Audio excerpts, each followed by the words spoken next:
No vídeo de hoje, eu estarei mostrando para vocês 4 decoradores úteis que a gente consegue estar utilizando no Python. Alguns desses decoradores já vêm com a biblioteca padrão do Python, então a gente consegue apenas estar importando e utilizando, enquanto que outros a gente irá precisar fazer a instalação com o pip, e eu estarei avisando quando for o caso. Então, gente, sem mais delongas, indo ao nosso primeiro decorador, para exemplificar aqui o problema que ele está resolvendo, eu criei uma função chamada obter idade, e essa função estará recebendo um nome como parâmetro, e aqui dentro a gente possui algumas idades cadastradas que estarão ligadas a determinado nome, e no final a gente está retornando qual que é a idade com base no nome que foi passado. No meio da função, eu estou dando um time.sleep para poder fingir que essa é uma operação custosa, que irá demorar determinado tempo para ser executado, e aqui no final eu estou chamando essa função e dando print no resultado para determinados inputs diferentes. Então, vamos rodar aqui essa função.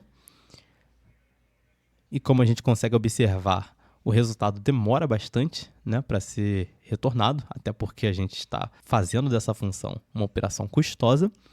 E com isso a gente chega ao nosso primeiro decorador, que inclusive esse daqui ele já vem diretamente com a biblioteca padrão do Python, a gente não precisa estar instalando ele, e é o cache. Conforme o próprio nome diz, ele irá fazer um cache do resultado das nossas funções. Então, com base no argumento que for passado, ele irá estar sempre retornando o mesmo resultado. Então, a gente não precisa estar executando essa operação custosa todas as vezes. Se a gente sabe que o input for Renan, o resultado vai ser 30, a gente pode cachear aqui esse resultado e apenas retornar ele diretamente sem passar por toda essa operação aqui na vez seguinte, tá bom? Então, eu vou aqui salvar agora e rodar para vocês verem. E como vocês conseguem observar, agora a primeira vez ele demorou aqui 2 segundos para rodar. Todas as outras 2 vezes que ele chamou Renan, ele já retornou o resultado imediatamente. E aqui ele rodou mais uma vez de novo para Karina, porque Karina não está no nosso cache. Então, como vocês conseguem ver, esse decorador aqui já otimizou tremendamente a nossa função, tá bom? Então, eu vou mostrar também alguma funcionalidade extra que esse decorador possui. A gente também consegue utilizar o cache info com ele, e eu vou rodar agora para a gente entender um pouco melhor. E esse cache info, ele retorna algumas informações, tá? Então, a gente possui aqui 2 misses, isso significa que essa função foi chamada 2 vezes, no qual não possuía cache, e essa foi a primeira vez que a gente chamou com o resultado Renan, e a primeira vez que a gente chamou aqui com o resultado Karina. E a gente possui aqui 2 hits, então são esses 2 Renans que foram chamados aqui, porque na primeira vez ele fez o cache do Renan, e nessas outras 2 vezes aqui, ele já entregou o resultado que estava salvo no cache, tá bom? Aqui a gente tem o current size, que é o tamanho atual do nosso cache, e nesse caso o tamanho atual é 2, e o max size é none, porque a gente não consegue colocar um tamanho máximo aqui com o decorador cache, beleza? E é importante entender aqui, gente, que nesse caso nós temos aqui um current size de 2, mas isso daqui pode começar a crescer de uma forma desenfreada, que pode acabar impactando a memória do seu código, tá bom? E para isso a gente possui aqui uma outra função, que é o cache clear, que em determinado momento do nosso código a gente pode rodar caso a gente se preocupe com a memória, tá? Então eu vou estar exemplificando aqui para vocês, eu estarei rodando aqui o cache info mais uma vez, depois de estar dando o clear, e vamos ver como que vai se dar agora a nossa execução. Então aqui, conforme a gente esperou, a gente conseguiu zerar aqui, né, limpar o nosso cachê, e no último resultado aqui ele está zerado. Então se a gente for utilizar a função cachê, a gente precisa se preocupar se estará sendo passado muitos argumentos diferentes, né, de uma forma desenfreada, porque isso aí vai acabar impactando a memória do seu programa. E uma forma de a gente evitar isso, inclusive, é utilizar o LRU Cache, que é uma versão diferente do cache, que também vem aqui na FuncTools, tá? Esse aqui é próprio do Python. E com essa função aqui, a gente consegue passar qual que é o tamanho máximo que a gente quer para o nosso cache. Então, eu consigo passar aqui um max size. E, por exemplo, se eu colocar aqui 1 e eu rodar novamente,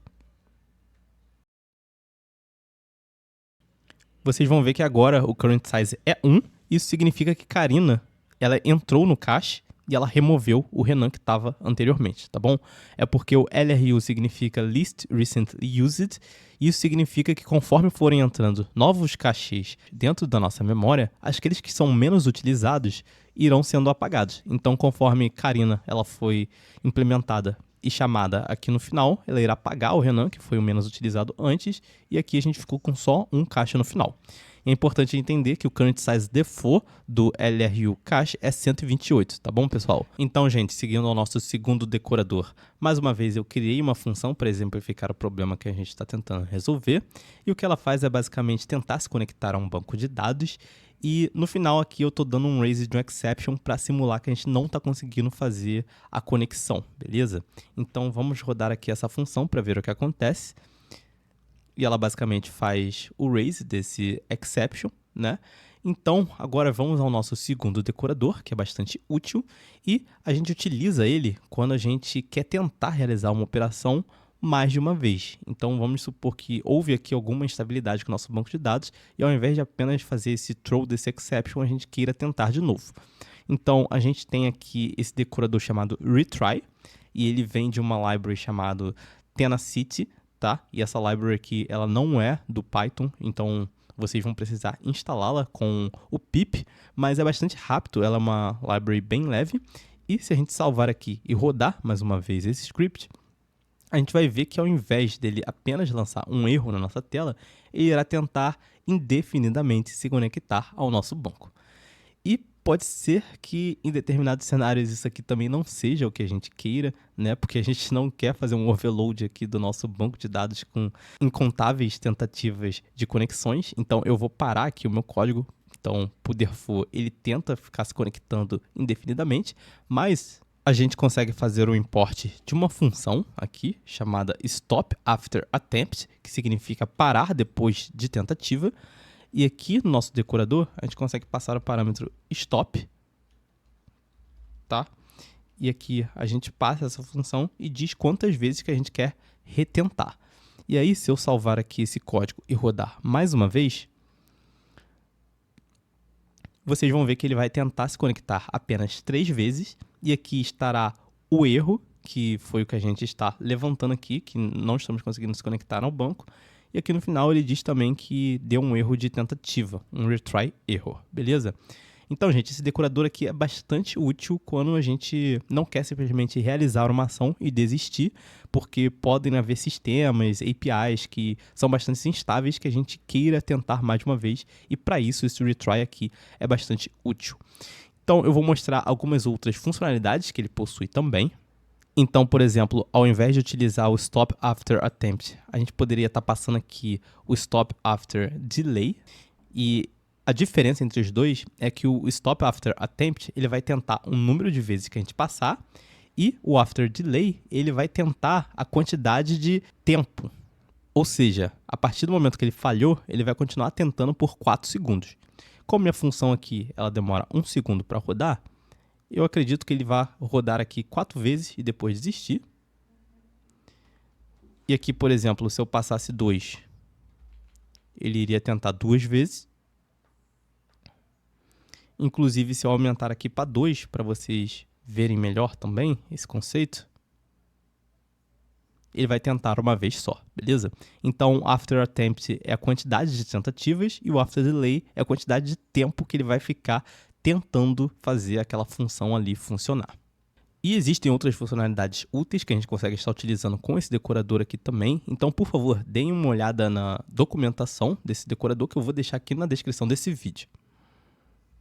Vamos ao nosso terceiro decorador, e mais uma vez ele precisará ser instalado, então instalem a biblioteca Pydantic, e o nome do decorador que a gente irá importar é o validate call. O que ele faz é validar os inputs de uma função.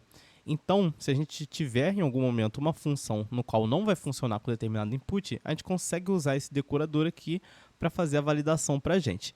Eu vou dar um exemplo para vocês. Aqui eu tenho uma função chamada stripAll, que recebe uma lista de strings, e essa função não vai funcionar se não for passada aqui uma lista de strings, porque o que eu faço aqui dentro é chamar esse método strip para cada um dos itens que foram passados, e para quem não sabe, o método strip, o que ele faz é remover o espaço do começo e do final de uma string.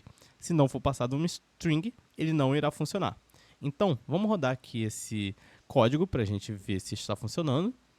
E ele funciona perfeitamente. Como vocês conseguem observar, ele removeu aqui o espaço do começo e do final desses textos. E agora, vamos tentar aqui passar um número para a gente ver o que acontece, tá bom? Eu vou salvar e rodar novamente. E como a gente consegue ver, pessoal, a gente recebeu aqui um validation error. Então, a gente teve 3 erros de validação na nossa função. E o problema é que o input deveria ser uma string válida, porém foi recebido esse valor, que é do tipo int.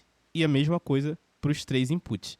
Então, é bastante interessante porque ele diz exatamente qual foi o erro do nosso código e como que a gente faz para resolver, e o erro padrão que a gente estaria recebendo caso a gente não utilizasse esse decorador, seria um erro que pode não ser tão claro quanto esse daqui. Então, por isso, eu acredito que o validate call é um decorador bastante útil.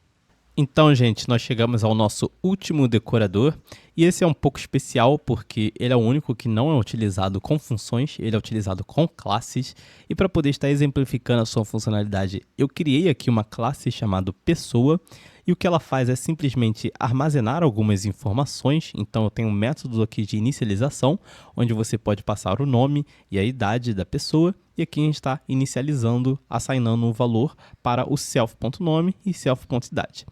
Aqui embaixo eu também tenho o método de representação, que ele é utilizado para quando a gente for dar um print do objeto que for criado com essa classe, para a gente entender qual que é a estrutura desse objeto, né, quais são suas propriedades e tudo mais.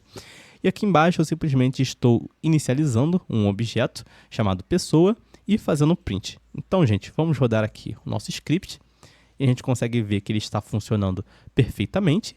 Porém, se a gente observar bem aqui, a nossa classe pessoa ela não possui nenhum tipo de funcionalidade especial e eu nem sequer pretendo estar implementando no futuro.